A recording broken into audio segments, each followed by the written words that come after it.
noite, irmãos. Glória a Deus. Vamos nos colocar em pé, vamos orar. Boa noite a você que está em casa também, cultuando ao Senhor do seu lar. Você que ainda está impossibilitado de estar presente nas reuniões presenciais, né? Que Deus também abençoe a sua vida e que você cultue ao Senhor aí com todo o teu coração, assim como aqueles que aqui estão presentes nessa noite. Vamos falar com o Senhor através da oração e logo na sequência darmos início a essa reunião com os louvores, amém? Pai, nós te agradecemos mais uma vez por estarmos aqui, te agradecemos por nos permitir estar aqui mais uma vez, te agradecemos por nos sustentar, por nos guardar, por nos abençoar até aqui, mesmo enfrentando dias difíceis, situações difíceis, o Senhor com a tua bondade tem nos alcançado, com a tua fidelidade tem nos alcançado e nos sustentado. Nós somos gratos ao Senhor por isso. E queremos nesse tempo, Senhor, colocar o nosso coração com a nossa totalidade diante da tua presença. Pedindo ao Senhor que nos abençoe com a tua presença e nos desprendendo de todas as coisas materiais, de todas as coisas circunstanciais, a fim de colocarmos nosso coração diante do Senhor, em rendição, em gratidão, reconhecendo a tua bondade, a tua grandeza, a tua soberania sobre todas as coisas. E assim podemos cultuar ao Senhor com tudo que nós trouxemos na nossa mente, no nosso coração. Nós queremos apresentar tudo isso diante da tua presença e pedir ao Senhor que nos receba humildemente com os nossos louvores, com as nossas palavras, com os nossos gestos, com o nosso coração diante do Senhor. Pedimos isso ao Senhor em favor das nossas vidas. Pedimos que o Senhor nos abençoe, assim como aqueles que não estão presencialmente aqui, mas também cultuam os Senhor dos seus lares. Que a tua graça se estenda sobre cada um dos teus filhos neste momento. E que nós possamos servir ao Senhor da forma como o Senhor é digno, da forma como o Senhor é merecedor. Pois nós pedimos isso em teu nome e em teu nome nós te agradecemos, Senhor. Amém. Amém, queridos? Glória a Deus.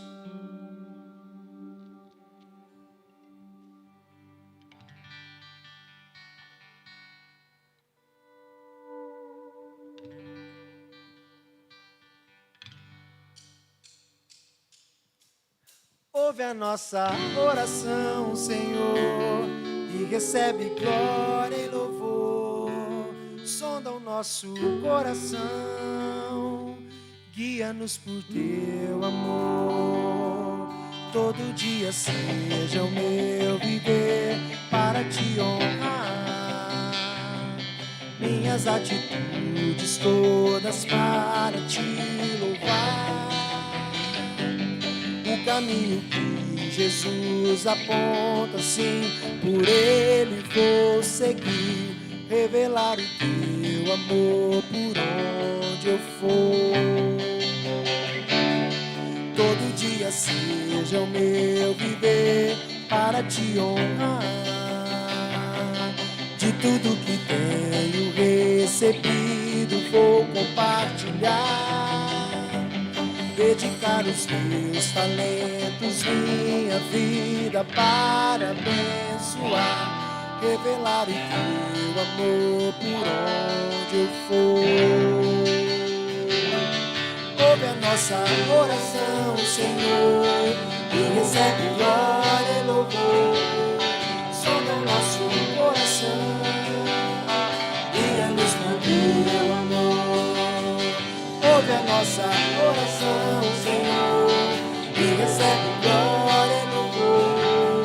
Sonda o nosso coração, guia-nos por teu amor.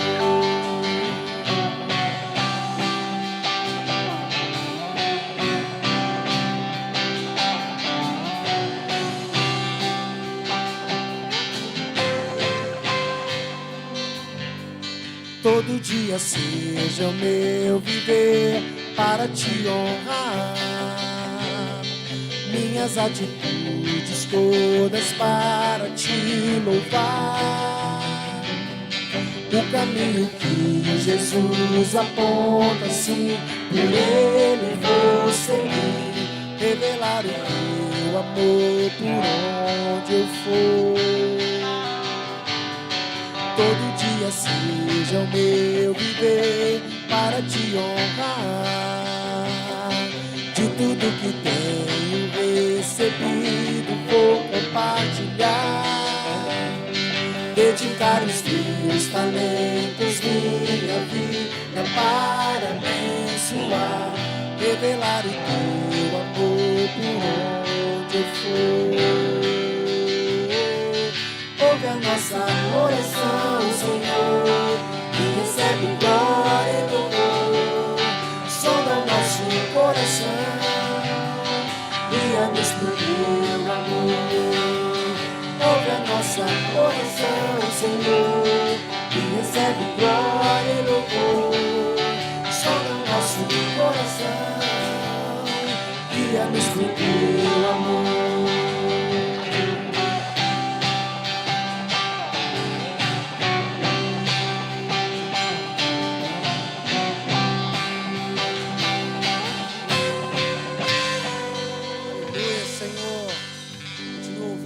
Gratidão, Senhor.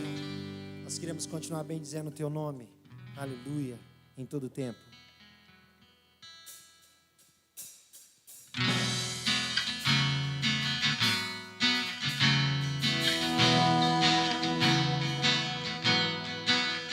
Desde os confins da terra,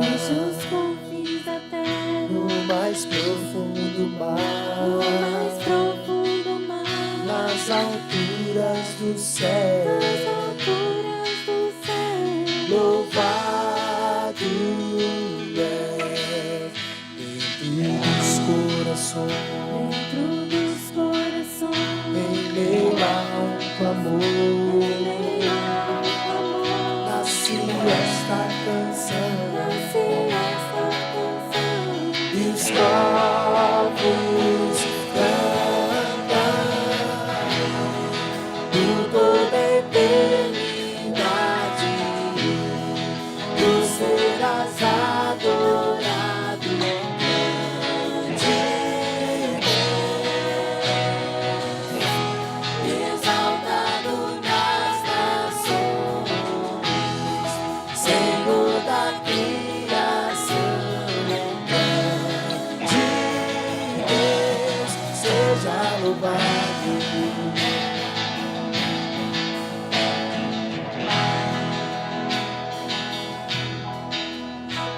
os confins da terra, no mais profundo mar, nas alturas do céu, louvado é dentro dos corações, em meio a um clamor, nasce esta canção, e os povos cantam por toda a eternidade. Tu serás adorado, de Deus, exaltado nas nações, Senhor da criação, de Deus seja louvado.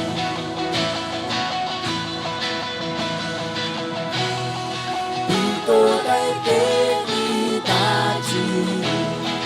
tu serás adorado, de Deus, exaltado nas nações, Senhor da criação, de Deus seja louvado. Desde os confins da terra, no mais profundo mar, nas alturas do céu, louvado é. Louvado, Senhor. Aleluia. Teu nome é bendito, Senhor. E o Senhor é reconhecido e adorado pelos teus filhos, pela tua igreja, pelo teu povo. Aleluia.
Senhor, poder servir ao Senhor com cada um desses louvores, mas também com a nossa submissão, com a nossa rendição, reconhecendo a Tua grandeza e o Teu reino, Senhor, que deve ser real em nossas vidas, que deve ser real nos nossos dias, que deve ser real em nossos corações.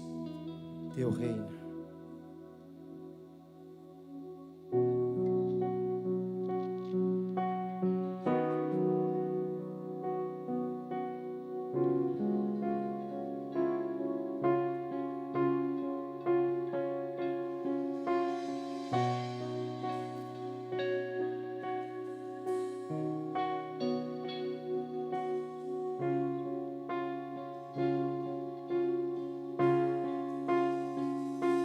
Os reinos se abalam, os povos se curvam, as bocas se abrem, as mãos se levantam para dizer que Tu és o Rei. para dizer que tu és o Senhor.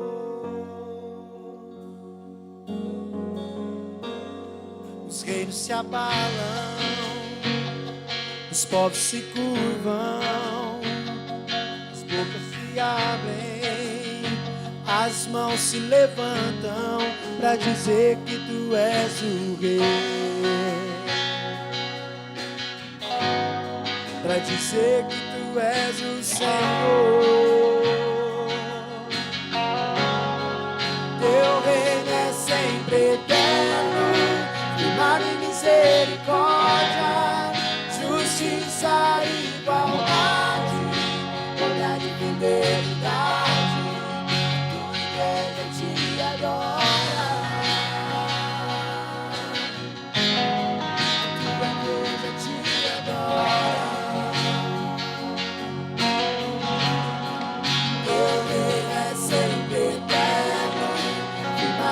Misericórdia, justiça e igualdade, bondade e fidelidade. A tua igreja te adora. A tua igreja te adora.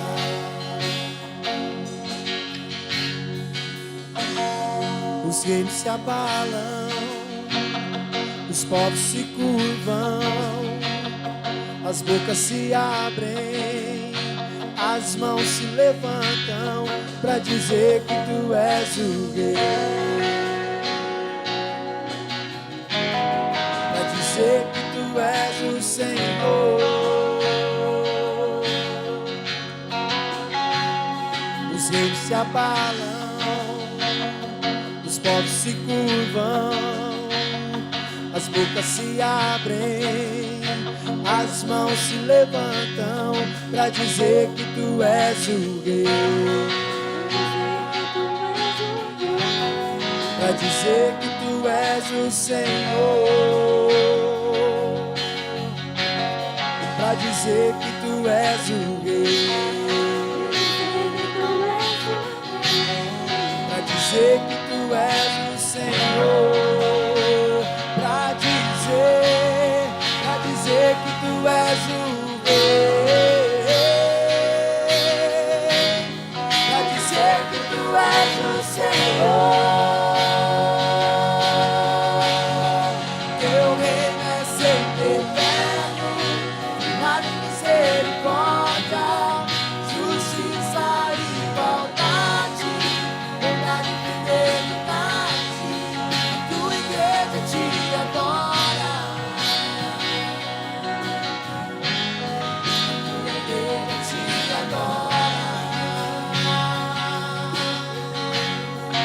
Teu reino é sempre eterno, firmado em misericórdia, justiça e igualdade, bondade e fidelidade. A tua igreja te adora. A tua igreja te adora.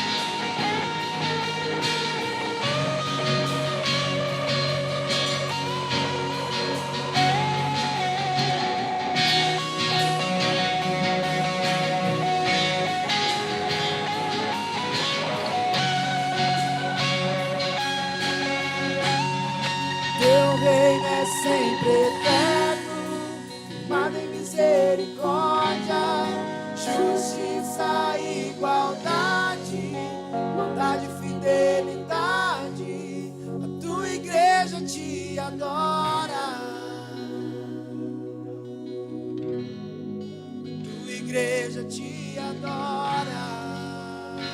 Teu reino, Senhor. Teu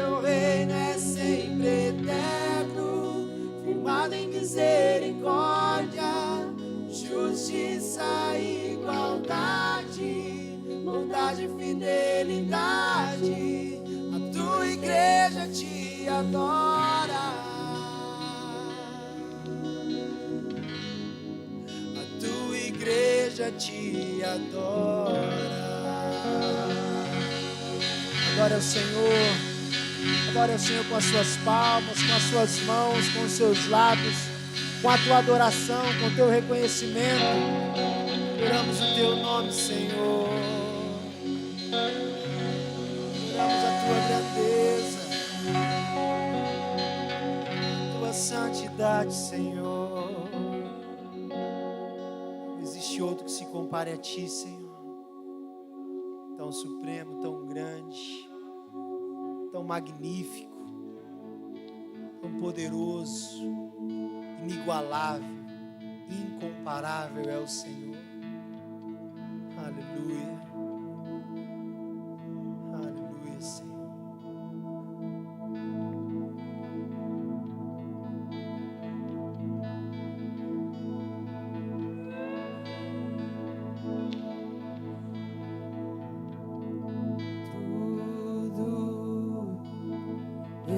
Está preparada aqui a casa e o meu coração também.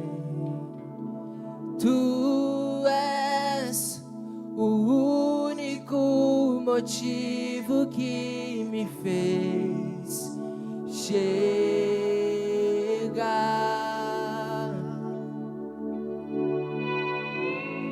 Os filhos já estão chegando aqui. Agora somos 2 ou 3 ou mais.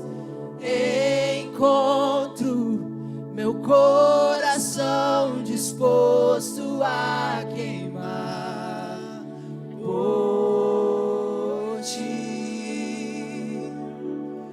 Todos os versos e canções que eu consegui cantar, todas as vezes quebrantado, só quero te falar que teu é o reino e a glória pra sempre. Teu é o domínio e o poder. Amém, amém. Teu é o reino e a glória pra sempre. Teu é o domínio e o poder. Amém, amém.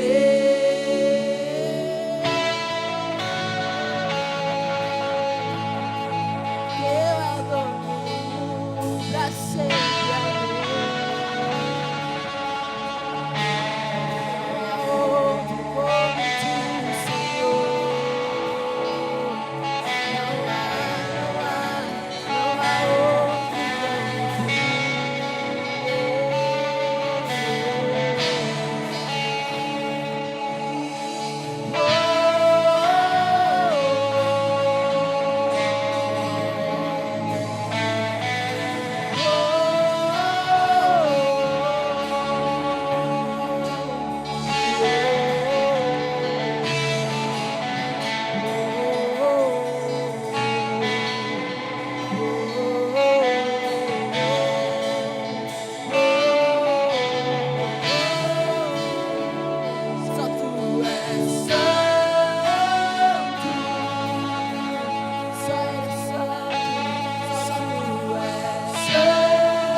Jesus.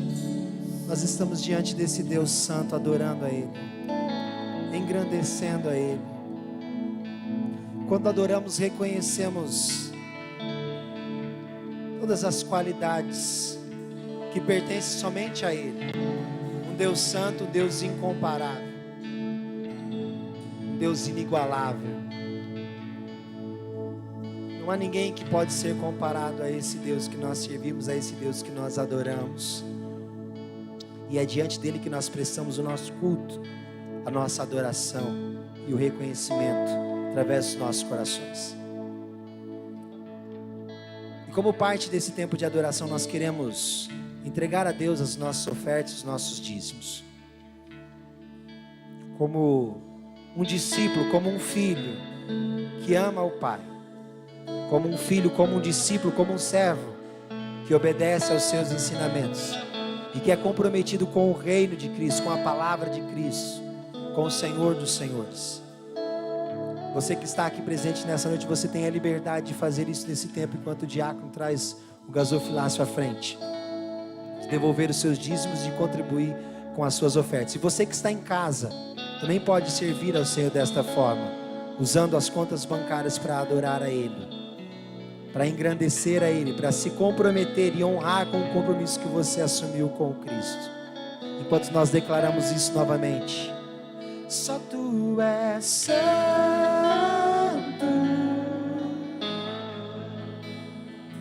só Tu és santo,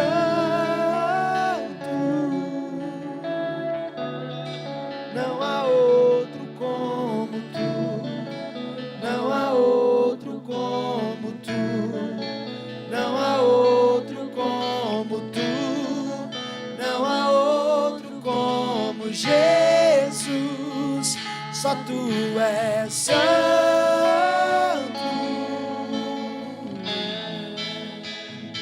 só Tu és santo,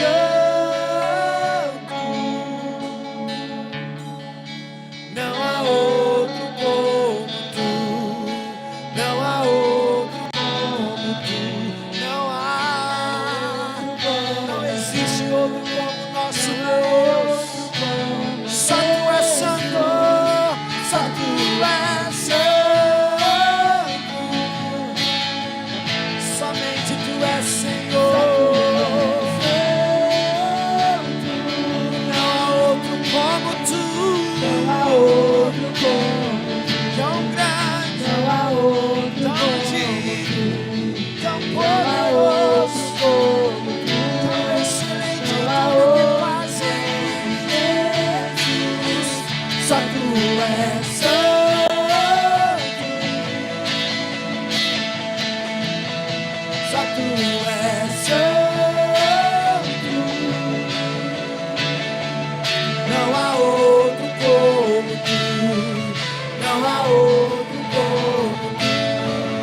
não há outro como Tu, não há outro como Jesus. Declara as vozes: só Tu és santo. Levante suas mãos ao céu e declare: só Tu és santo,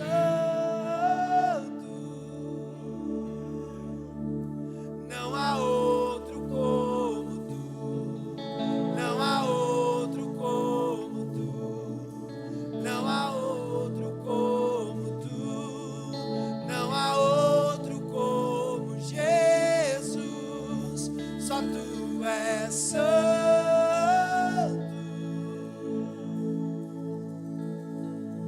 só Tu és santo,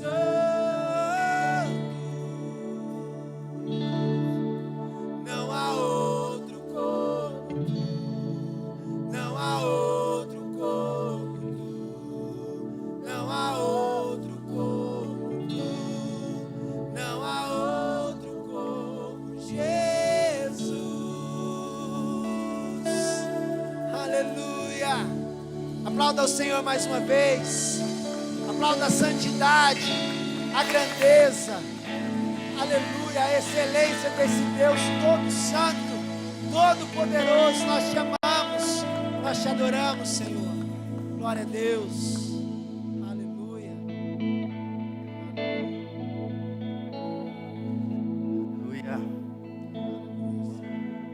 Vamos ter uma palavra de oração, agradecendo a Deus por podermos adorar, louvar, exaltar. Feche seus olhos.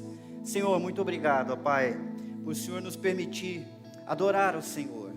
Nós que somos pessoas imperfeitas, nós que somos pecadores, sabemos que temos acesso à Tua presença por causa de Jesus Cristo, o Cordeiro que o Senhor providenciou para morrer em nosso lugar, para nos justificar, nos purificar de todo pecado, nos perdoar e santificar. Nós te louvamos, ó Deus, porque através dele o nosso louvor é aceitável ao Senhor, e o Senhor se alegra por ele em nós. Que o Senhor receba toda honra, glória, toda majestade em todo momento e para sempre, Senhor. Abençoa os dízimos, as ofertas que foram trazidas aqui. Abençoa a tua igreja para que ela continue crescendo, se desenvolvendo, fiel ao Senhor. Nos capacita, ó Deus, capacita cada membro para cumprir a missão até que o Senhor volte. Abençoa também, Deus, a nossa cidade, esse dia tão especial, dia de votações, dia de eleição. Nós sabemos que precisamos de bons governantes, mas sabemos também, Deus, que o Senhor é quem dirige o coração do rei para a direita ou para a esquerda. Por isso queremos que o Senhor nos abençoe, que o Senhor tome conta de todo esse processo, trazendo à tona tudo que é errado e promovendo a justiça, a retidão, a santidade dentro da igreja e fora da igreja também. Abençoa a nossa nação, abençoa o nosso país. Nós clamamos ao Senhor e pedimos também que o Teu Espírito Santo venha falar conosco nesse momento. Queremos ouvir a Tua voz, Deus. Nós te adoramos cantando ao Senhor, e agora queremos te adorar ouvindo para obedecer. Que o Teu Espírito Santo fale conosco, no nome de Jesus. Amém? Amém. Eu queria convidar você a se sentar para a gente continuar esse nosso momento, esse culto, esse serviço que nós prestamos ao Senhor, nosso Deus. É uma alegria, né, a gente poder estar reunido de novo como igreja, porque esse ano foi um ano complicado, por várias vezes a gente não pôde vir, mas graças a Deus aconteceu de liberarem e depois de melhorar, né, a capacidade de pessoas. Então é uma alegria estar com vocês. E quem está participando pela internet, também é uma alegria ter você aí junto conosco, participando do momento de adoração, do louvor. Que Deus te abençoe da mesma forma que nós queremos que nos abençoe aqui. Amém, meus irmãos? As crianças estão descendo, vão continuar a atividade delas lá, mas só crianças de 8 anos para baixo. As de 9 anos vão ficar por aqui, né? 9 para cima vão ficar por aqui. A gente está tratando desse assunto aqui, nesse final do ano, dilemas. E o que é um dilema? Se você nunca descobriu, está na hora de descobrir. Eu ia fazer piada com uma pessoa aqui, mas eu vou deixar quieto, senão vai ter problema lá em casa, né? Então eu vou repetir mais uma vez, gente. O que é dilema? São situações difíceis onde nós precisamos tomar uma decisão. Precisamos decidir entre uma coisa e outra, e não é simples decidir. Porque você quer uma e quer a outra também. Se você escolhe uma, você perde a outra. Ou porque você não quer nenhuma das duas. As duas são ruins, mas você tem que escolher. Então o dilema nos coloca numa situação em que nós temos que fazer uma escolha, e a escolha é complicada. Isso acontece às vezes com coisas simples e pequenas, mas acontece também com coisas complicadas e até coisas vitais. Nós estamos o tempo todo envolvidos em dilemas no nosso dia a dia. Na semana passada, se você perdeu, nós pregamos aqui sobre o dilema político. E a dificuldade que é decidir entre direita, esquerda, entre partido, entre candidatos. Então, se você perdeu, você pode assistir depois no canal da igreja no YouTube. Hoje, eu quero falar para vocês de um outro dilema. Um dilema que nos coloca numa posição de, não é assim uma coisa antagônica, muito distante da outra. São duas disposições completamente opostas, mas que se misturam o tempo todo no nosso coração. Nós vamos começar tratando isso hoje, é o dilema da fé, e vamos continuar amanhã às 19 horas no Facebook, num bate-papo. Na semana passada foi muito gostoso, bastante gente participou, enriqueceu o nosso momento, e eu espero que você participe também. Nós vamos conversar sobre o texto de hoje, e sobre alguns princípios práticos para colocar na nossa vida. Então o assunto é o dilema da fé. E por que eu coloco dilema? Porque muitas vezes a gente está dividido entre certeza e dúvida. A gente está querendo ter certeza, mas o nosso coração ainda tem uma sombra de dúvida. E isso em relação a várias coisas na vida. Tem vezes que a gente tem fé, mas daqui a pouco a fé começa a se misturar com medo. O dilema da certeza e da dúvida se parece com o dilema da fé e do medo. E ele acaba sendo a fonte para outros dilemas também, como confiança ou desconfiança, ou então esperança e desespero. Tudo isso nasce no dilema da fé, da certeza ou da dúvida. Para a gente conversar sobre esse assunto, nós vamos estudar a Bíblia. A Bíblia é a fonte de instrução para nós. Não é o que eu penso, não é o que fulano pensa, não é o que um especialista disse. Nós queremos ouvir o que Deus tem a dizer sobre fé, sobre incerteza. Nós queremos aprender com a palavra que Deus providenciou para nós, porque nós cremos que ela é a única regra de fé e de prática. Nós não temos um papa, um líder para dizer é assim e pronto. A autoridade máxima na igreja, especialmente na Igreja Presbiteriana do Brasil, é e sempre continuará sendo a Bíblia. A Bíblia é a autoridade sobre a nossa vida. Diz o salmista que ela é a luz que ilumina, a lâmpada que ilumina os nossos passos. E é por isso que nós vamos aprender com a palavra de Deus. Se você trouxe a sua Bíblia, por favor, faça o exercício. Eu estou vendo que o povo está começando a ficar cada vez mais preguiçoso. Tem gente colocando o texto bíblico lá no celular, já em ordem alfabética, que é para ficar mais fácil de achar os livros. Porque se tiver que achar numa Bíblia normal, fica complicado, tem que ir no índice. Não vamos relaxar na leitura, perder a capacidade de lermos por nós mesmos, apesar de eu projetar aqui para vocês. Então abre, marca, coloca a fitinha aí no meio, ou marca a página para você estudar isso durante a semana, reler pelo menos uma vez ou mais. Marcos 9 conta um episódio da vida do nosso Senhor Jesus Cristo, e com certeza você já ouviu pregação a respeito desse texto, e esse versículo 14, ele é a continuação do que aconteceu do versículo 1 até aqui, que foi quando Jesus chamou 3 discípulos para estarem a sós no alto de uma montanha, e lá Jesus buscou a Deus, os discípulos junto com ele, mas algo extraordinário, algo fora do comum aconteceu.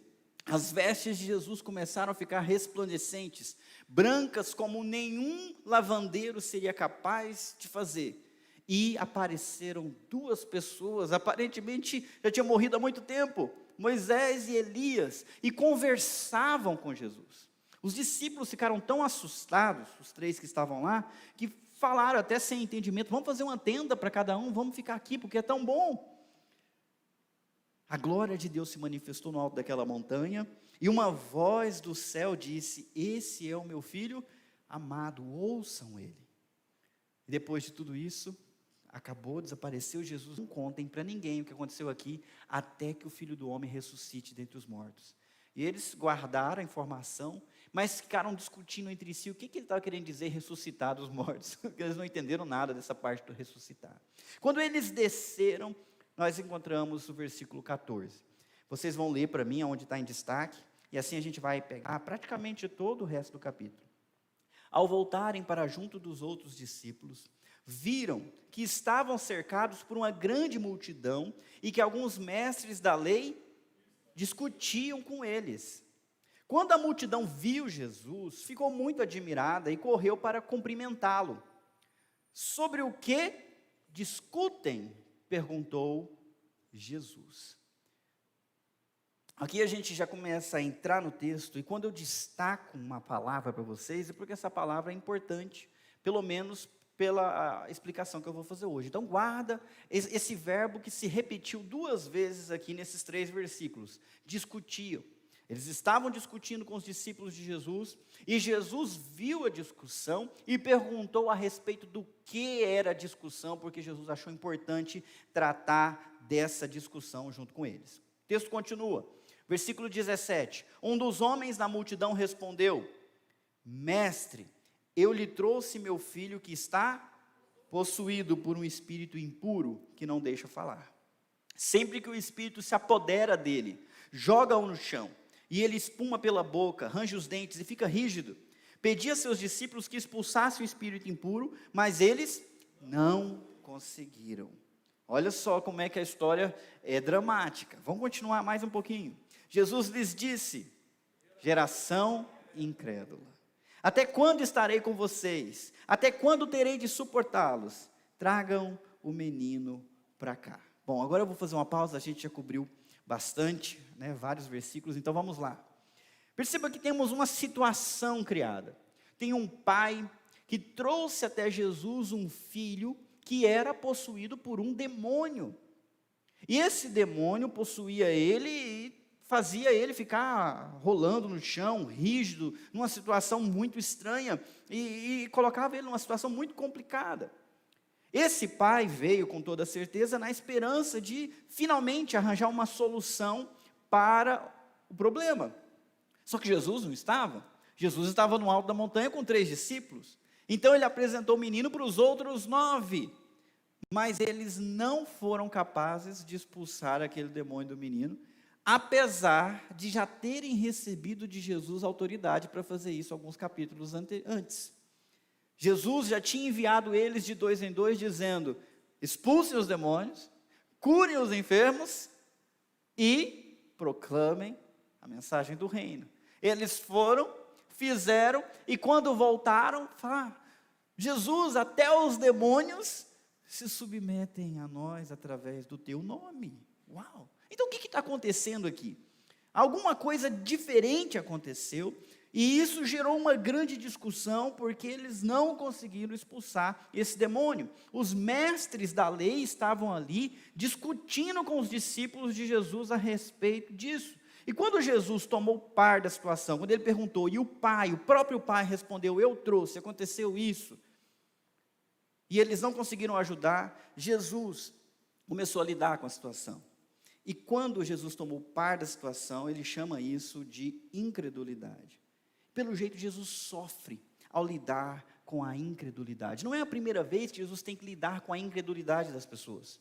Em outros momentos, aparece Jesus lidando com o mesmo tipo de falta de fé. Quando ele pregou na região onde ele vivia, as pessoas não foram lá para ser curadas, não se admiravam dele, dizendo: quem que é esse cara? Nós conhecemos o pai, conhecemos a mãe, conhecemos as irmãs. Quem que ele acha que é? De onde que veio esse poder? De onde que veio essa sabedoria? E não creram nele. E ele falou: o médico rejeitado, né? Médico, cura a ti mesmo, mas eu sou rejeitado, que o profeta é rejeitado na sua própria terra. Isso que eu queria dizer. Então, você vê que Jesus já tinha lidado com isso, e isso sempre afeta Jesus. Sempre deixa Jesus aparentemente irritado, ou pelo menos escandalizado com isso. Geração incrédula. Pessoas incrédulas demandam bastante apoio e ajuda. Perceba que Jesus disse: até quando eu vou ter que ficar junto com vocês? Até quando terei que suportá-los?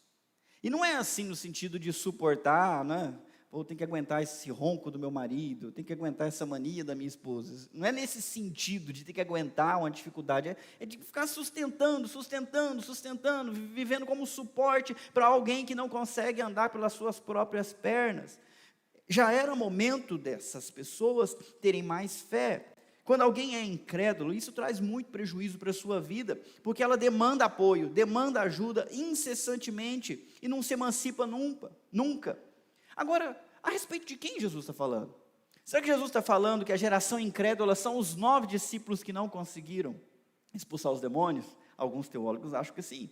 Será que Jesus está se referindo aos mestres da lei que estão lá discutindo com os discípulos? Criticando, dizendo: vocês não têm poder, Jesus não é verdade, Jesus não é Messias.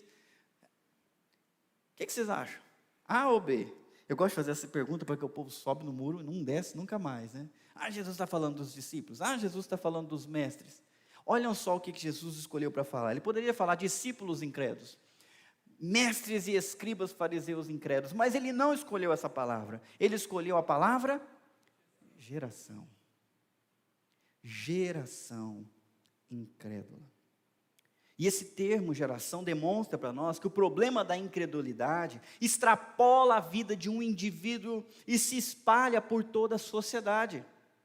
A incredulidade ali não é um problema de uma pessoa, mas é um problema que está infectando e atrapalhando a vida de muitas pessoas.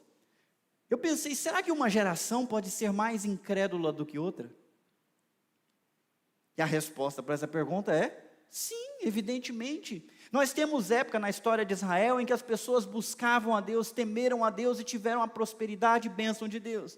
Enquanto os seus filhos ou netos abandonaram a Deus, ao ponto de Deus muitas vezes se referir: ô geração incrédula, perversa.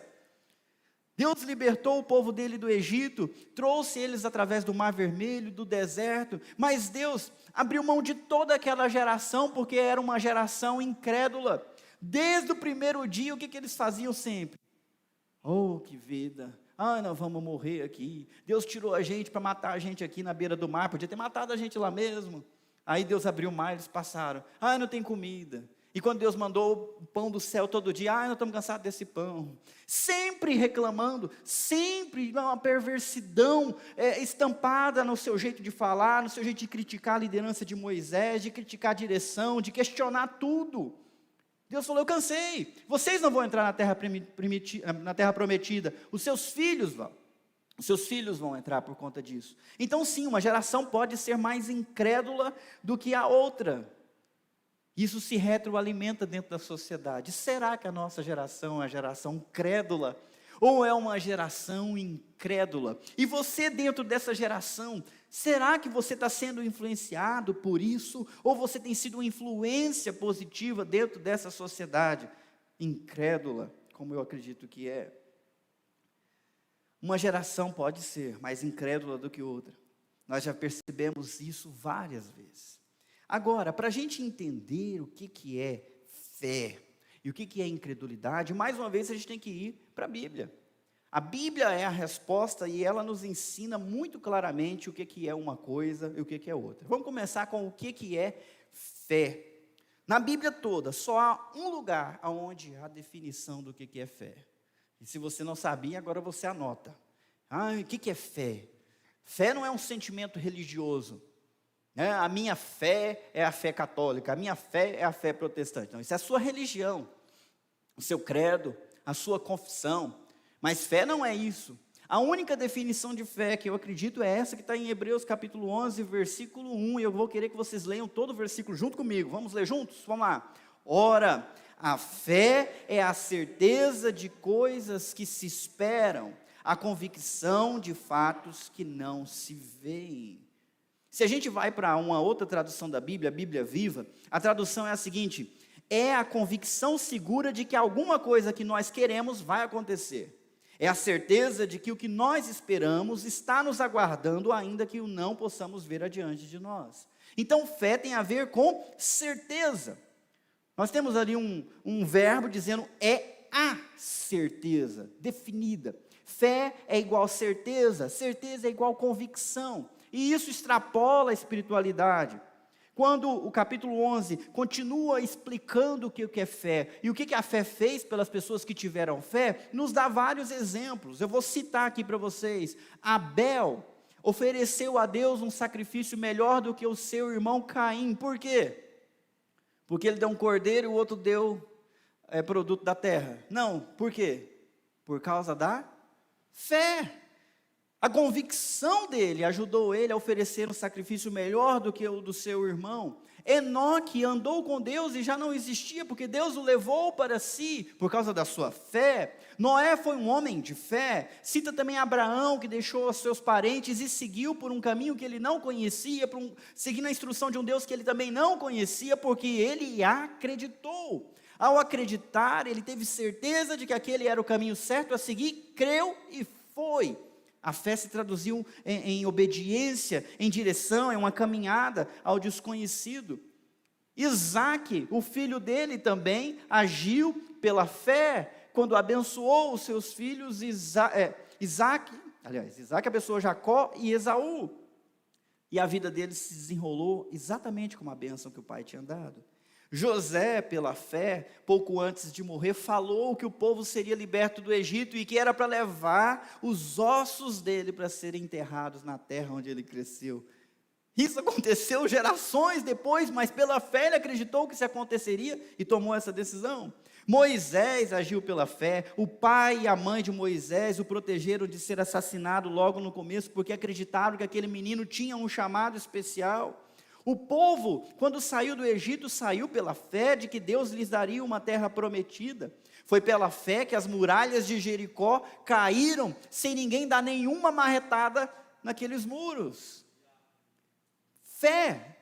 Deus mandou fazer, vamos fazer, porque é assim que vai funcionar. É uma convicção, é uma certeza que nos leva a agir. Nós temos outros exemplos, como a própria Raabe, que vivia em Jericó, mas foi poupada, porque quando ela escondeu os espias israelitas, ela disse para eles: está todo mundo com medo, mas eu tô esperta, eu quero fazer um acordo com vocês, eu estou protegendo vocês, protejam os meus familiares, me salvem, porque a gente sabe que Deus já entregou a cidade na mão de vocês. Uma convicção levou ela a colocar a sua cabeça em perigo, porque ela sabia que aquilo ia acontecer. E de fato ela foi salva, porque ela creu. Fé, convicção, certeza. Nós temos outros exemplos aqui. No texto fala também de Gideão. E é uma história que eu gosto muito de Gideão, porque ele não começa como alguém cheio de fé. Ele começa com alguém cheio de dúvidas. Quando o anjo do Senhor aparece em cima de uma árvore e diz para ele: o Senhor é contigo, homem valente. Ele estava escondido no lugar que era para espremer uvas, porque era um buraco, e lá ele estava malhando trigo. Só que malhar o trigo é algo que você faz no lugar aberto, para o vento te ajudar levando a palha. Ele estava fazendo um lugar pior. Por quê? Porque está com medo. Porque ele poderia ser roubado. E quando o anjo fala: você vai ser escolhido para isso e isso, você vai ser o libertador, ele fala: eu sou, minha família é a inferior, a menos importante, e eu dentro da minha família sou o menorzinho. E aí Deus deu vários sinais para ele, vários. Mesmo assim ele não se convencia. Antes da batalha ele falou: Deus, eu ainda estou com um pouco de dúvida, vamos fazer um trato, eu vou colocar uma lã para fora da minha tenda, e eu vou te pedir para fazer o seguinte, assim, eu tenho certeza que isso aqui vai me dar certeza, né? Se a lã estiver molhada e o chão em volta seco, eu tenho certeza que o Senhor me chamou e que eu vou conter a vitória. Acordou no outro dia, meus irmãos, o que aconteceu? A lã estava molhada, o chão seco. Mas aí ele pensou: mas vai que alguém molhou esse negócio aqui. Passou, alguém fez xixi aqui em cima, eu estou lá. Não, Deus, me perdoa, ainda não estou convencido. Vamos fazer o contrário, se o chão estiver molhado em volta e a lã seca, não, aí eu vou ter certeza. O que aconteceu na outra manhã? Assim aconteceu, Deus deu para ele mais um sinal, e ele foi para a batalha. Deus foi tirando os soldados até deixar apenas 300 homens, e com 300 homens, diante de uma multidão de mais de 120 mil soldados, ele ficou mais uma vez com medo, mas ele não tinha mais coragem de pedir sinal. Mesmo assim Deus falou para ele: se você ainda está com medo, desce até o acampamento dos midianitas e ouça o que eles estão falando, e quando você ouvir, você vai ter certeza. Ele desceu, chegou lá, sorrateiramente, né, ficou de longe ouvindo. Um cara estava assustado, contando para o outro: eu tive um sonho. Nesse sonho descia um queijo da montanha, batia na tenda principal e todo o acampamento caía. E o outro deu a interpretação do sonho: com certeza é Gideão que Deus levantou e eles vão acabar com a gente. Gideão levantou e falou: bom, agora não tem mais dúvida. E voltou, porque até o inimigo acreditava que eles estavam fritos. E assim, Gideão, que era um medroso, lutou. Com 300 homens venceu um exército de 120 mil homens. Porque ele creu, ele teve convicção, ele teve certeza. Eu poderia dizer a mesma coisa a respeito de Baraque, Sansão, Jefité, Davi, Samuel e os profetas. Está tudo em Hebreus capítulo 11. Não estou falando da minha cabeça, eu anotei aqui para não esquecer que é muita gente. Mas você pode ler depois. Foi através da convicção que eles conquistaram reinos, praticaram a justiça, alcançaram o cumprimento de promessas, fecharam a boca de leões, apagaram o poder do fogo e escaparam do fio da espada, da fraqueza tiraram força, tornaram-se poderosos na batalha e e puseram em fuga exércitos. Eu acho incrível esses versículos. Foi um dos capítulos da Bíblia que eu mais amo ler, né, Arnaldo? É muito gostoso ler isso aqui. Muito gostoso mesmo. Tornaram-se poderosos na batalha, puseram em fuga exércitos estrangeiros. Então você percebe que a fé se traduz numa convicção que movimenta a pessoa, que faz ela acreditar e que não há impossível e que ela pode fazer sim.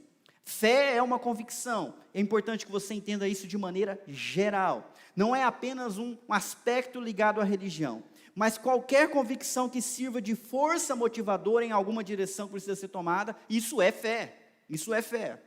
Se está no lugar certo ou no lugar errado, é outros 500, mas é fé. E a fé é importante para a gente viver. A fé é a mãe da esperança. A fé é a mãe da coragem. E sem fé, não existem essas duas filhas. Se você não tem fé, você também não tem esperança e nem coragem para enfrentar os desafios que você tem que enfrentar. A primeira coisa que precisa ter para viver, para avançar, para conseguir, é fé. É um fundamento sem a qual não tem vida. Por isso que a incredulidade é tão ruim. A incredulidade é a mesma coisa que incerteza, que dúvida.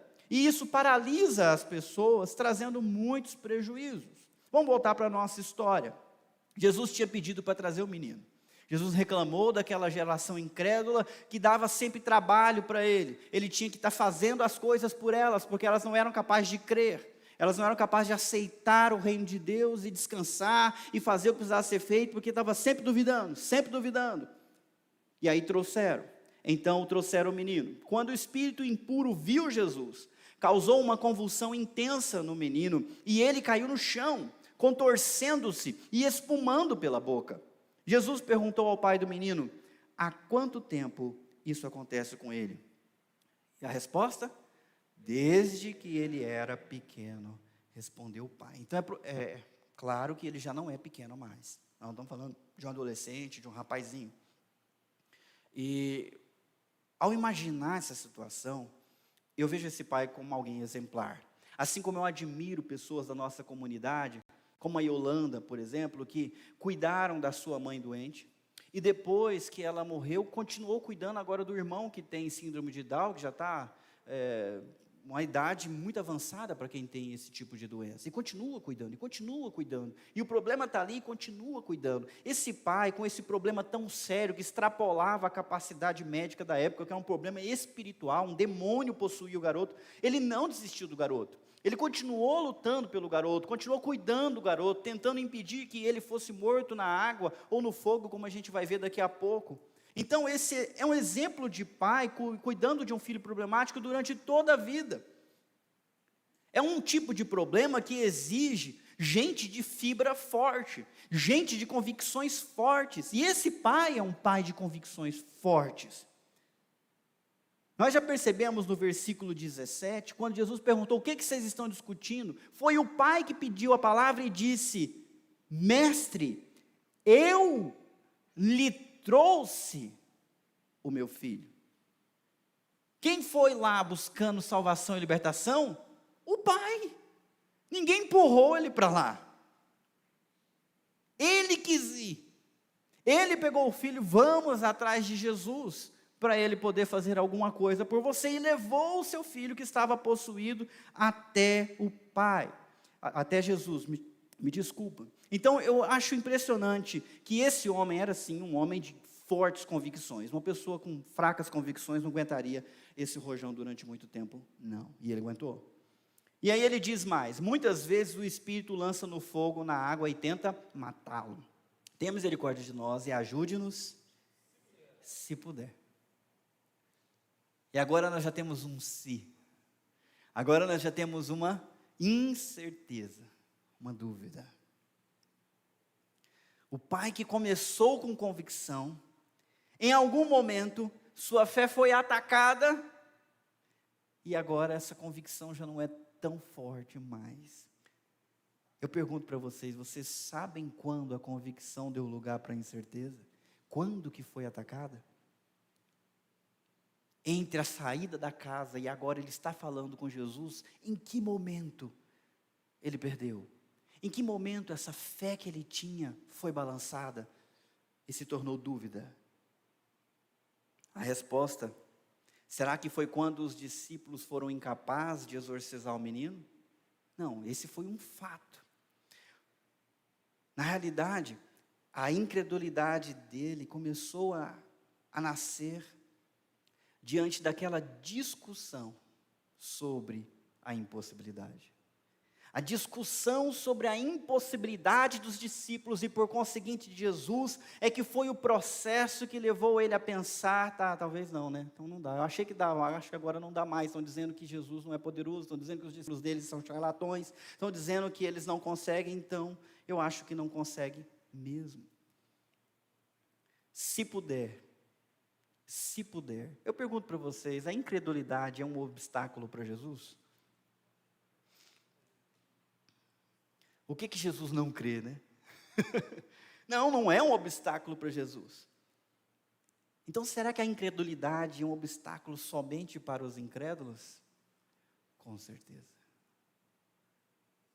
A incredulidade é um obstáculo que se impõe sobre o incrédulo. Quer ver uma coisa? Quando Jesus estava em Nazaré, ele já tinha passado por várias cidades da Galiléia curando multidões. Em Cafarnaum não ficou um doente nem um demônio, porque ele curou a todos que lhe trouxeram. Só que o povo esperou até o cair da tarde do sábado, para poder trazer os doentes logo nas primeiras horas do domingo, que começava nas 6 horas do sábado. Ok? E o que Jesus fez? Curou todos e expulsou os demônios. Quando ele chegou na cidade dele, diz assim, não pôde fazer muitos milagres ali. Então Jesus tinha um problema. Não trouxeram ninguém para ele. Porque os que trouxeram foram curados.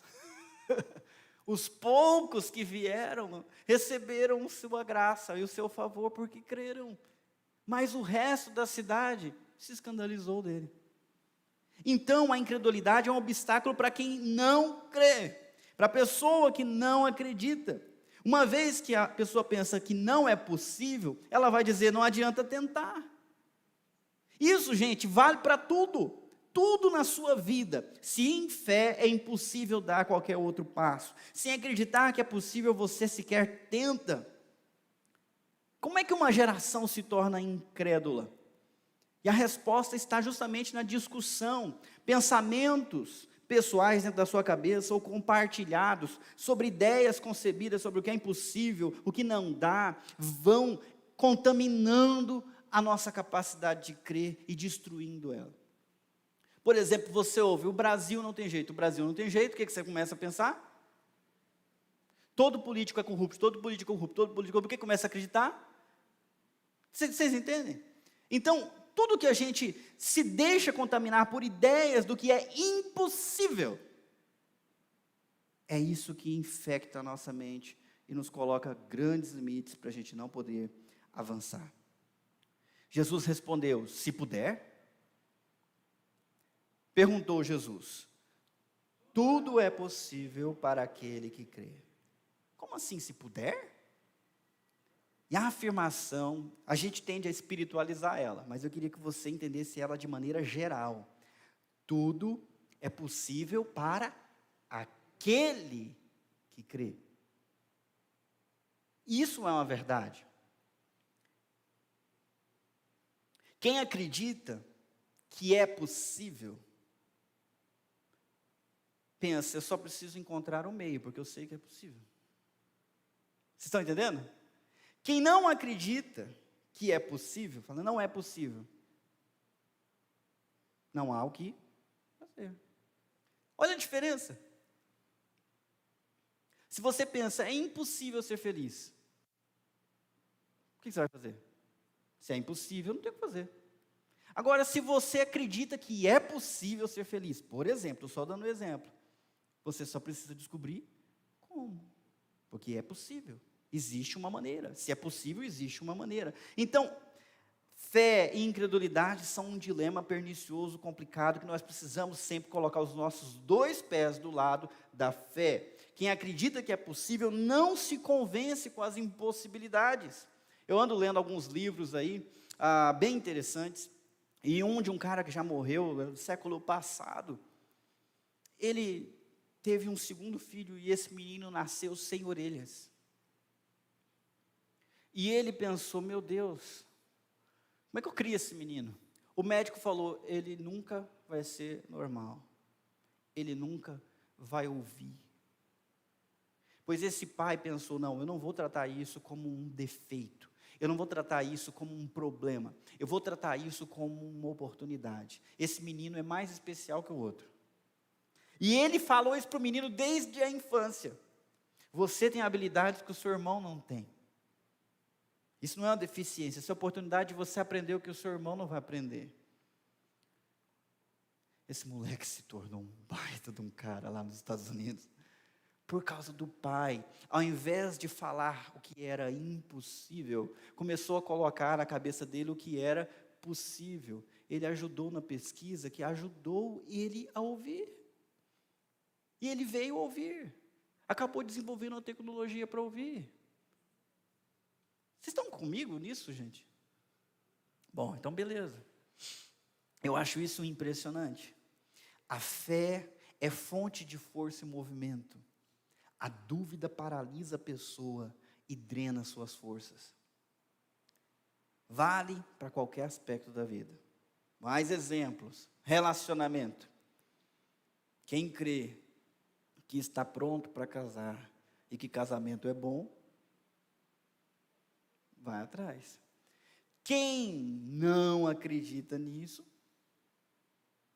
mesmo que case, não vai avançar nesse casamento, porque a fé que ela tem, ou o medo que ela tem, lhe paralisa. Quem crê que pode ser um pai, conforme o coração de Deus, e cuidar e criar esses filhos com responsabilidade, se ele acredita nisso de verdade, isso vai conduzi-lo às melhores práticas, aos melhores livros, aos melhores exemplos, e muito provavelmente será um ótimo pai. E assim vai. Nós temos aqui na nossa igreja o exemplo do Rodrigão e da Lisane, que perderam alguns nenéns antes de conseguirem ser pais. Mas por que eles continuaram insistindo? Porque acreditaram e pagaram o preço por isso. Não foi fácil, mas a fé leva uma pessoa a continuar tentando, continuar acreditando. Um outro exemplo é um divórcio. Se a pessoa acredita que o casamento acabou, o que ela vai fazer se acabou? É impossível. Mas se ela acredita que sempre há esperança, o divórcio não é uma opção, ela vai procurar resolver. Eu estou dando exemplos, tem outros exemplos em relação ao sucesso, por exemplo, no trabalho. Quem acredita que pode crescer, se tornar cada vez melhor, vai conseguir. Quem acredita que pode crescer na sua carreira, vai atrás de estudo, vai atrás de formação, se liga com as melhores pessoas, faz as melhores práticas e vence, e cresce. Vale também para a vida financeira. Quem pensa, eu nunca vou conseguir ter o suficiente para mim, porque eu tenho maus hábitos, porque eu não consigo mudar. Olha, a própria determinação da pessoa já é um limite para ela, é impossível. Agora, se ela começa a pensar, se o outro conseguiu, eu consigo também. Você sabe que aqui na nossa igreja é um péssimo lugar para quem se vitimiza e acha que a culpa é do capitalismo, né? É um péssimo lugar para você. Esse cara que está aqui sentado na frente veio de Honda Civic para cá. Mas eu que comprei a primeira moto dele lá, porque não sei nem se alguém comprar. Uma CG 125, você lembra? Roubar. Começou assim, mas acreditava que era possível. Leandro, nosso presbítero, é filho de uma mãe com muitos filhos. Muitos filhos. E boa parte deles prosperaram. Com o quê? Desonestidade, corrupção? Não, acreditando que era possível. Trabalhando. É um exemplo. Aí você diz, mas ele é advogado, né? Gente, tem um cara que não está aqui hoje, o Elias, nosso presbítero. Eu não gosto de ficar falando assim dos detalhes da vida dos outros, né, Cícera?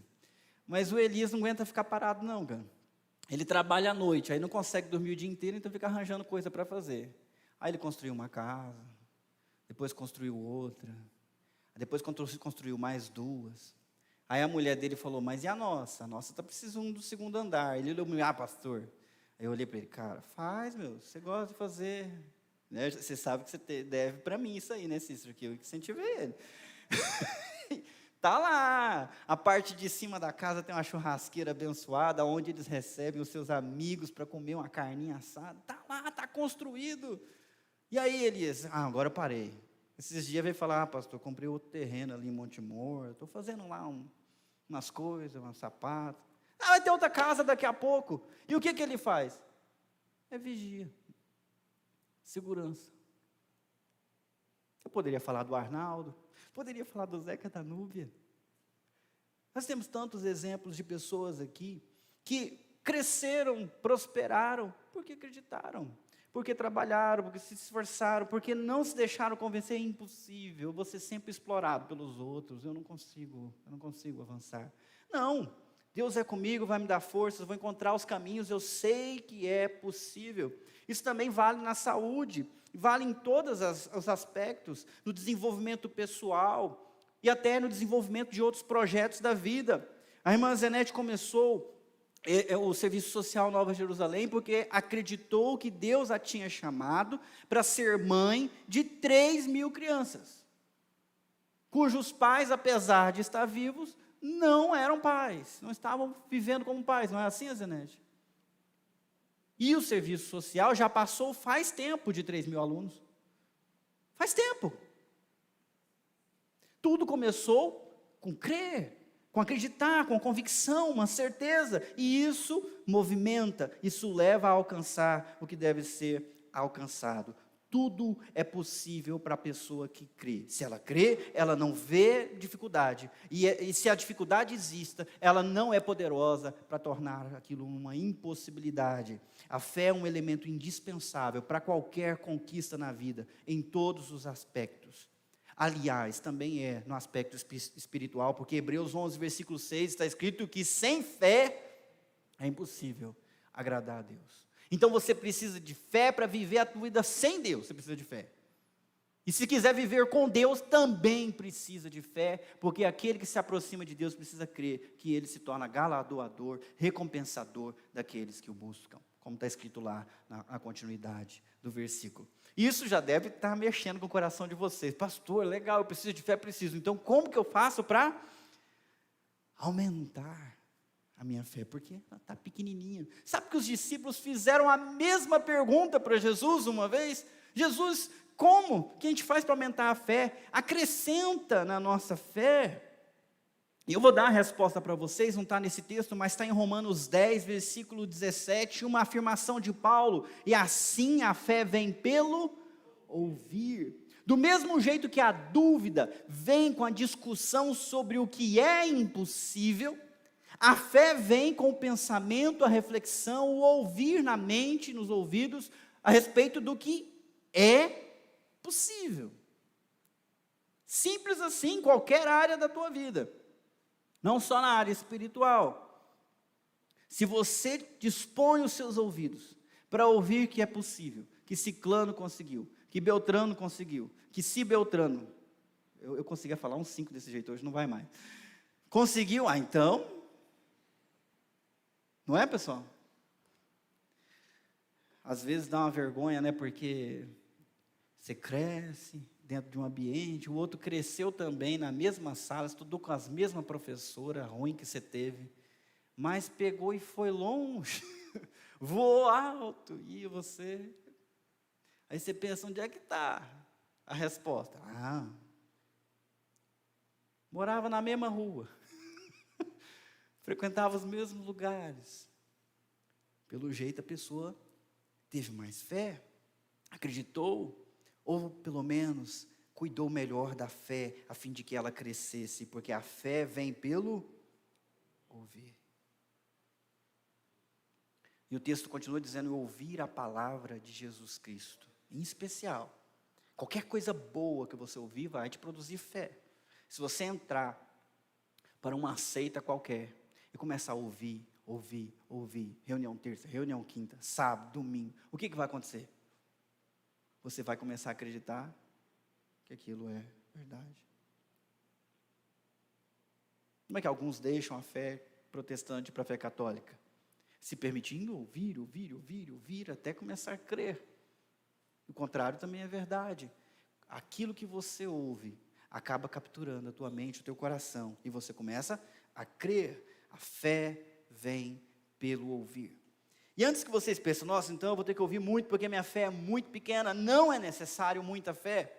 Jesus respondeu para os seus discípulos que uma fé pequena como um grão de mostarda já é capaz de mover montanhas.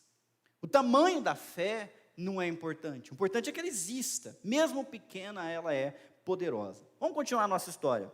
No mesmo instante, o pai respondeu: Eu creio, mas ajude-me a superar minha incredulidade. É engraçado. Eu creio, Jesus. Me ajuda na minha falta de fé.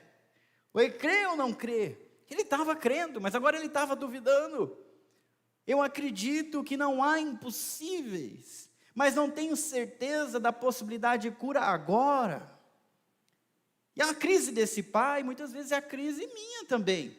Eu sei que Deus é capaz, eu não sei se é o momento, eu não sei se é comigo, o problema é comigo, o problema é com a minha família, o problema é com a minha igreja. E a dúvida começa a roer os fundamentos da fé. Eu sei que outros conseguiram, eu sei que é possível, eu não sei se eu consigo, ou se é para mim. É perfeitamente compreensível. Esse pai estava numa luta há muito tempo, e já tinha se frustrado várias vezes, e tinha acabado de se frustrar novamente, porque os discípulos que tinham expulsado outros demônios, não conseguiram.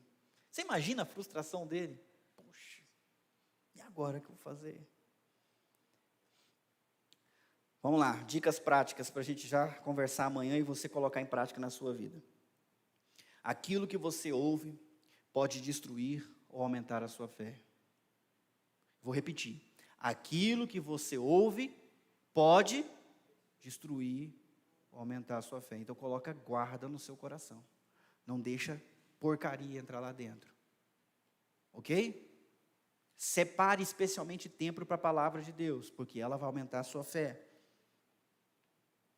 Segunda dica, você deve procurar ajuda para vencer a incredulidade. E é isso que eu vejo na vida desse pai. Ele veio atrás de Jesus, deu com esse balde de água fria, porque os discípulos não conseguiram, Jesus não estava, e quando Jesus apareceu, a fé dele já estava balançada, estava ali quase caindo.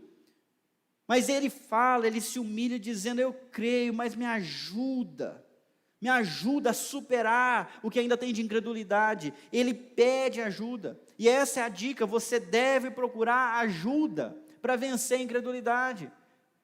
Se você vive numa geração incrédula, você deve se apoiar e buscar a ajuda dos crédulos, dos crentes, dos que têm convicções firmes, que lhes levam por um caminho abençoado.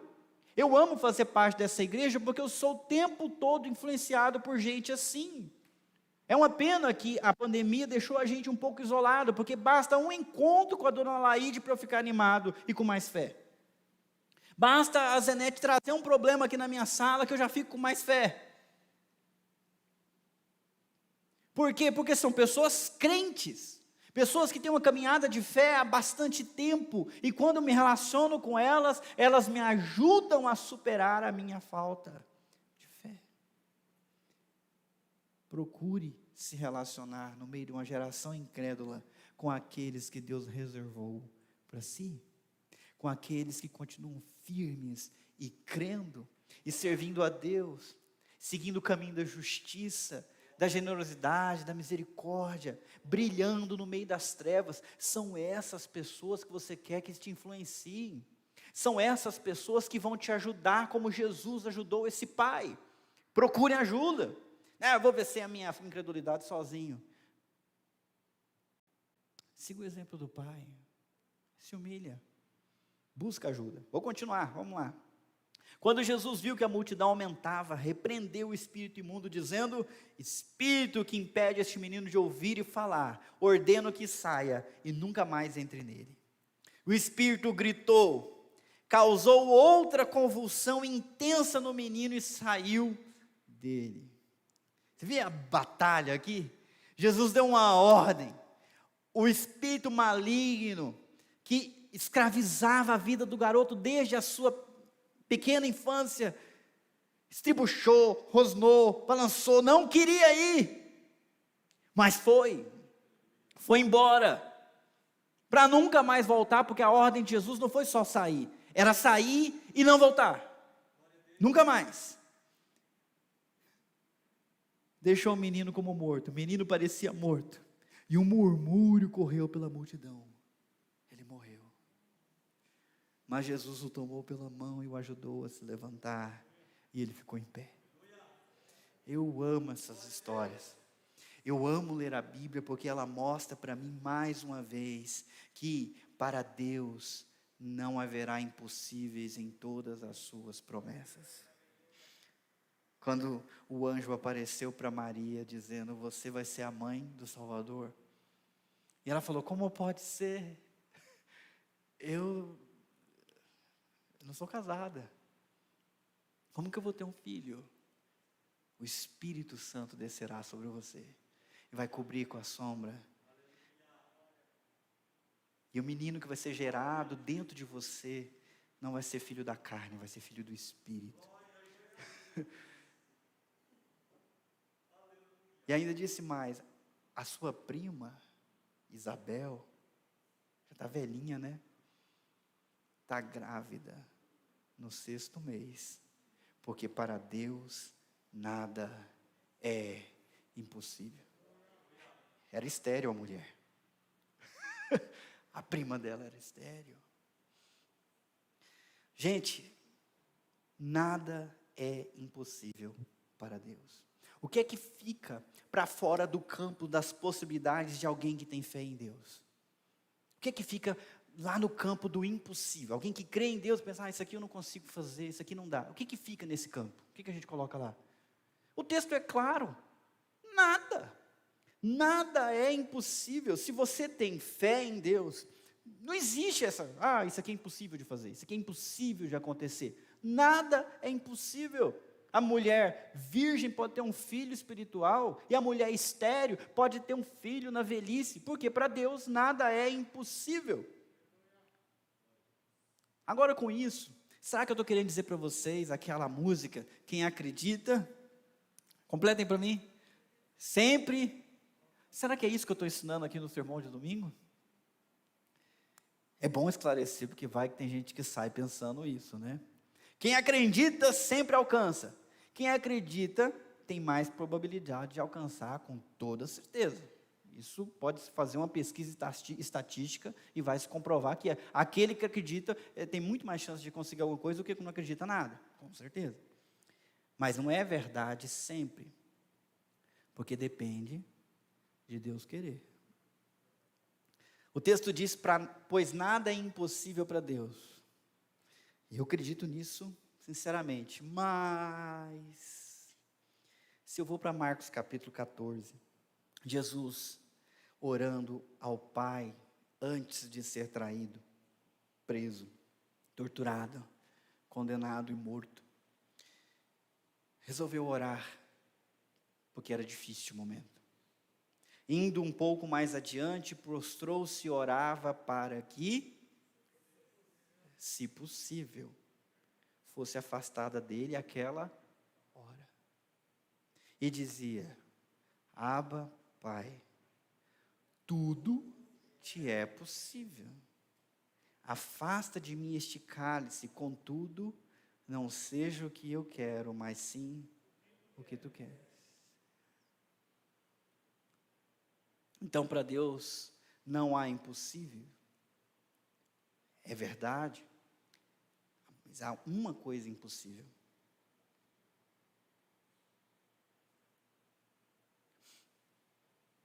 O pecado na carne precisa ser castigado na carne.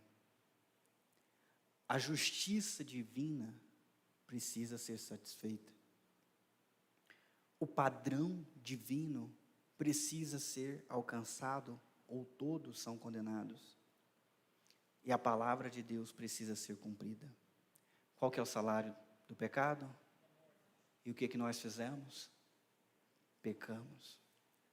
Não haveria como salvar a humanidade sem a morte de um justo no lugar dos pecadores. Tem muita gente que pensa: por que Deus não mudou o coração das pessoas? Por que teve que judiar tanto de Jesus? Por que Ele matou o próprio Filho? Porque não havia outro meio. Agora, o impossível aconteceu.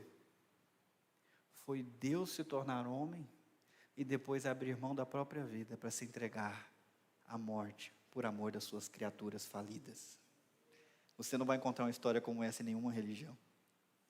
Só o Deus, Criador dos céus e da terra, é capaz de fazer isso que é impossível. Eu amo ler a Bíblia e perceber essas coisas. Me enche o coração de esperança e de ânimo para mais uma semana. Quando eu olho para a Bíblia, lá no começo tem a história do primeiro Adão, que rejeitou a vida, não quis comer da árvore da vida, mas abraçou a morte, porque comeu da árvore que matava. Desconfiou de Deus e confiou no diabo. Acreditou no que o diabo dizia. No Novo Testamento nós temos a história do segundo Adão, que abriu mão da vida e se entregou à morte, para dar vida a todos que nele viessem a crer. Enquanto um desconfiou de Deus e caiu, pecou e trouxe a morte para todos, o outro confiou em Deus e não acreditou no Satanás. Fugiu das tentações de Satanás. Confiou em Deus ao ponto de entregar a sua vida. Quando ele diz, contudo, não seja o que eu quero, mas o que tu queres, porque eu tenho certeza que o que o Senhor quer é melhor. Que o que o Senhor quer é importante, mesmo que para mim esteja difícil agora, eu confio no Senhor, na sua vontade, meu Pai. E o Pai queria que ele se entregasse, e ele se entregou. Eu coloco isso porque, ainda que isso sirva para você em qualquer área da vida, fé é importante, desenvolver convicções é importante. Você trabalhar se influenciando por aquilo que você ouve, que você pensa, trocando pensamentos de incerteza por pensamentos de convicção, tudo isso é importante. Mas se você não crer no Salvador Jesus Cristo, tudo que você conquistou será perdido um momento. Porque tudo isso passa, mas aquele que crê em Jesus não perece, tem a vida eterna. Isso é mais importante do que sucesso, isso é mais importante do que casamento bem-sucedido, isso é a verdadeira felicidade. Por conta disso, se você ainda não entregou o coração para Jesus, é o momento de você perceber que Jesus é o único caminho para você, e você deve crer nele, confiar nele, abrir o teu coração para receber ele lá dentro como Senhor da sua vida. E se você já fez isso, é hora de deixar essas convicções crescerem. Os discípulos tiveram a oportunidade de abandonar Jesus. E a oportunidade foi dada pelo próprio Jesus. Quando outros discípulos foram embora, Jesus olhou para os 12 e perguntou, vocês não vão? Pedro respondeu, para onde iremos, Senhor? Só Tu tens as palavras de vida eterna. É o Senhor que diz as verdades que nós devemos crer. É o Senhor que nos mostra o caminho. Fora do Senhor nós não vivemos. Nós morremos. Eu queria convidar você que é cristão a fazer a mesma afirmação de Pedro. Não vou buscar palavras em outro lugar, vou procurar em Jesus, em primeiro lugar. E você que não é de Jesus, eu queria te convidar a entregar o seu coração para Jesus agora. Vamos ter um momento de oração, feche os teus olhos. Eu queria que você refletisse um pouquinho, quais são as dúvidas mais fortes dentro do teu coração agora? Quais são as incertezas que mais te machucam, que mais te subjugam? Se é difícil para você identificar, são aqueles pensamentos recorrentes que começam assim, eu não consigo, e aí você completa. Deus nunca vai, e você completa. Minha família nunca. Eu nunca vou viver isso ou assado.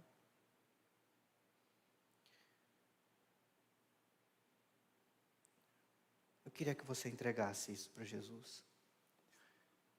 E pedisse para Ele, Jesus, me ajuda na minha falta de fé. Me ajuda a crer. Troca a dúvida por convicção. Talvez você não consiga por suas forças, mas se Deus quer, é possível. E você vai encontrar as forças. Ele vai te fortalecer. Talvez você se sinta perdido. Não sabe qual é o próximo passo. Mas se a jornada que Deus tem para você ainda não terminou, busque-o.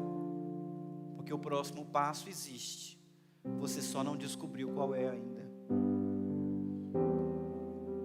Teu casamento é um projeto de Deus, teu futuro é um projeto de Deus, tua família é um projeto de Deus, você é um projeto de Deus. Nem o pecado é capaz de falir esse projeto, frustrar esse projeto. E você precisa crer mais do que ninguém que aquele que começou a boa obra na sua vida vai completá-la até o fim, porque Ele é fiel, porque Ele é justo, porque Ele cumpre as suas promessas, e porque para Ele não haverá impossível em todas as suas promessas. Vamos orar? Senhor Jesus, abraça, Senhor Deus, as nossas limitações, nos encontre nas nossas dúvidas e incertezas. Cada um de nós já sofreu derrotas, já sofreu frustrações, algumas recorrentes por mais tempo do que a gente gostaria. Algum de nós tem sofrido com o mesmo pecado, com a mesma fraqueza, com as mesmas dificuldades por tempo demais. Tempo suficiente para nos fazer pensar de que isso nunca vai mudar. Mas hoje, ao olhar para a história desse pai, com esse filho endemoniado, escravo de um poder maligno, nós percebemos que tudo é possível àquele que crê. Todo aquele que busca o Senhor com fé, o encontra. E o Senhor, Deus, conforme a tua boa, perfeita e agradável vontade, realizará os teus projetos, independente de qualquer dificuldade e obstáculo. Nossas fraquezas não são problema para o Senhor, mesmo a nossa incredulidade não é problema para o Senhor. Por isso aumenta a nossa fé, tira o medo, tira a dúvida. Essa pessoa que está ouvindo essa mensagem pela primeira vez, Senhor, aumenta a fé dela, a fim de que ela creia que ela encontrou finalmente o seu caminho, encontrou finalmente a sua salvação, encontrou finalmente o seu Salvador, e o nome dele é Jesus. Que ela tenha fé para dar o passo de entregar o seu coração, confessando Jesus como seu Senhor e fazendo dele seu Senhor. Abençoa-nos, ó Deus, nesse tempo de incredulidade, no meio dessa geração que só crê no pior, que só reclama, que só vê dificuldades, que não enxerga o teu agir, que não enxerga as oportunidades que o Deus da história nos dá a todo tempo, a todo dia. Nos ajuda, Deus, a buscar aqueles que ainda creem, aqueles que perseveram, os heróis da fé que o Senhor ainda preserva nessa era ruim, e que nós possamos nos fortalecer uns aos outros, suportar uns aos outros e ajudarmos uns aos outros a perseverar de fé em fé, e depois de glória em glória, até todas as tuas promessas se concretizarem nas nossas vidas. Enche, Senhor Deus, o nosso coração de esperança, para nós caminharmos com confiança, sairmos daqui com confiança e caminharmos com confiança todos os dias, no nome de Jesus. Amém? Amém, meus queridos? Eu queria dar para vocês um pequeno bônus, porque a história não acaba ali no versículo que a gente leu.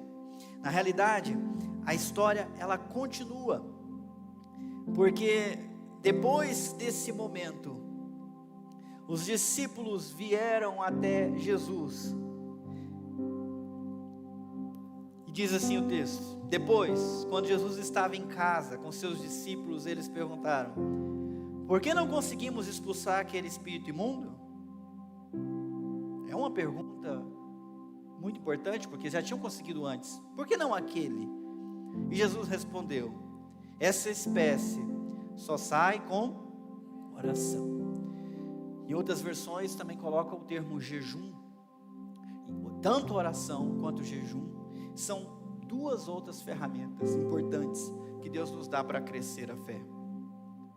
Os 9 estavam lá embaixo cuidando da multidão. Jesus e os outros 3 estavam lá em cima em comunhão com o Pai. Disciplina espiritual aumenta a fé. Então, ler a palavra, ouvir a palavra, conversar sobre possibilidades e não impossibilidades é o primeiro passo. A fé vem pelo ouvir. Guarda isso, a fé vem pelo ouvir. E depois que ela veio, como é que eu faço para aumentá-la? Disciplinas espirituais. Não descuide da sua fé. Fortaleça a sua fé. A Bíblia fala para a gente não se embriagar com vinho, no qual há dissolução. E o que significa isso? Tem certas coisas na vida que distraem a gente, que deixam a gente alto, alegre sem motivo nenhum, e alheio à realidade. Na época se falava do vinho, mas a lista cresceu, e agora nós temos vinho, nós temos cerveja, nós temos álcool, nós temos vodka, e nós temos também, fora dos líquidos, muitas outras drogas. E não é só as drogas que as pessoas usam lá fora, as drogas que também estão na nossa vida, como o entretenimento barato, como mídia, como um monte de bobagem, que às vezes nos prende e nos adoece. É proibido usar essas coisas? De maneira nenhuma, tudo é lícito, mas você não deve se deixar dominar por nada. Então, priorize a sua vida de oração e comunhão com Deus, porque isso aumenta a fé. Isso dá condições de enfrentar uns desafios que vêm um pouquinho maiores do que a gente está acostumado. Cuide-se, ouvindo e depois orando e buscando a Deus. Porque quando a gente ora, a gente descobre o que Deus quer e a gente crê e vai atrás. Amém? Queria convidar você a ficar em pé. Eu vou impetrar a bênção sobre a sua vida e nós vamos encerrar.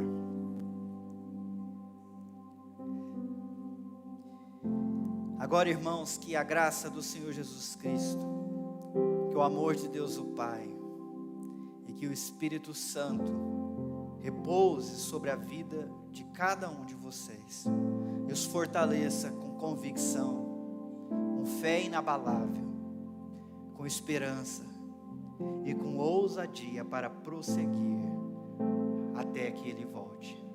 Amém. Deus fortaleça. Tenha uma semana abençoada. E se Deus quiser, semana que vem a gente está aqui de novo para mais um momento como esse. Até.